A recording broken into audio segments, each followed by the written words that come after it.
The year is 1937, and Germany has continued to become more aggressive. The existing American fighters are no match for the FW-190 and BF-109. Something new will be needed to compete with this great enemy in the future.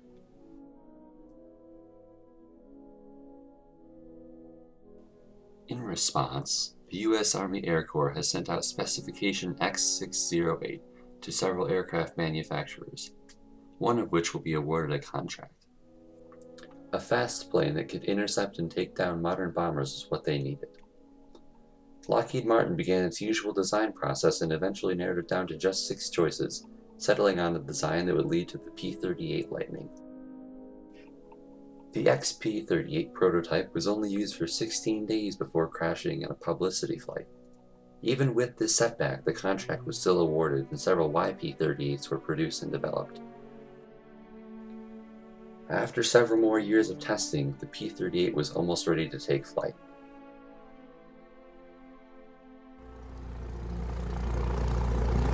(1941). It was time to enter the battle in Europe.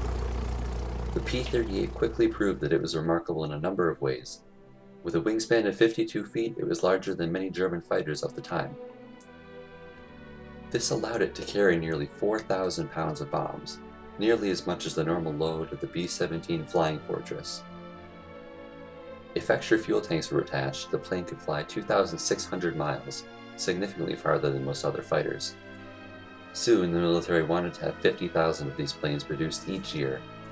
This task was impossible with the current resources, and getting to that level could take 3 more years. Also, the president of the Aeronautical Chamber of Commerce said 50,000 planes will probably cost $5 trillion, and this was something that the government just didn't have.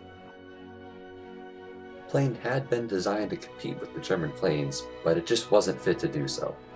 It had several problems in Europe, including poor cockpit heating and frequent engine failure, both made worse by the climate of the area. The unique shape of the plane made it a very easy target for enemies to find, since they knew it wasn't one of their own. It had a poor roll rate and it couldn't dive well because the tail would break off at high speeds.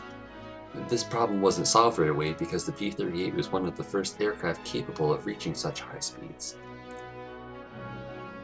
The fuel mixture used in England was different from what the Allison engines had been designed for, and because of this a lead compound would build up inside of them and cause mid-air engine detonation.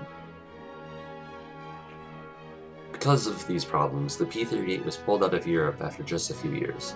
It was said that after the P-51 Mustangs replaced the Lightning, the kill ratio went from 1.5 to 1 to 7 to 1. Various versions did enter the battlefield, each one improving only slightly. There were engine changes which led to problems with the original intercoolers, which hadn't been great in the first models. Engines also had oil issues where they couldn't lubricate properly. There was talk of changing the engine to a simpler and more effective model, but it never ended up happening for a variety of reasons.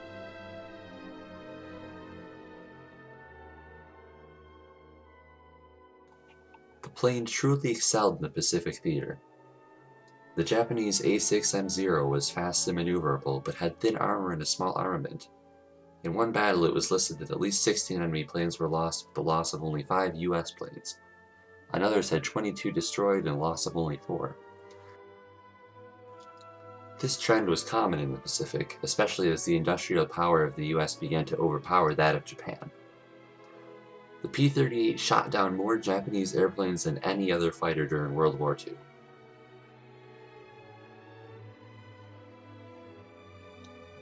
April 14, 1943. The US intercepts a message saying that Admiral Isoroku Yamamoto would be taking a flight to inspect the forward bases in the Solomon Islands. The US had only just broken the Japanese code and needed it to seem like the attacking planes were on a routine patrol mission.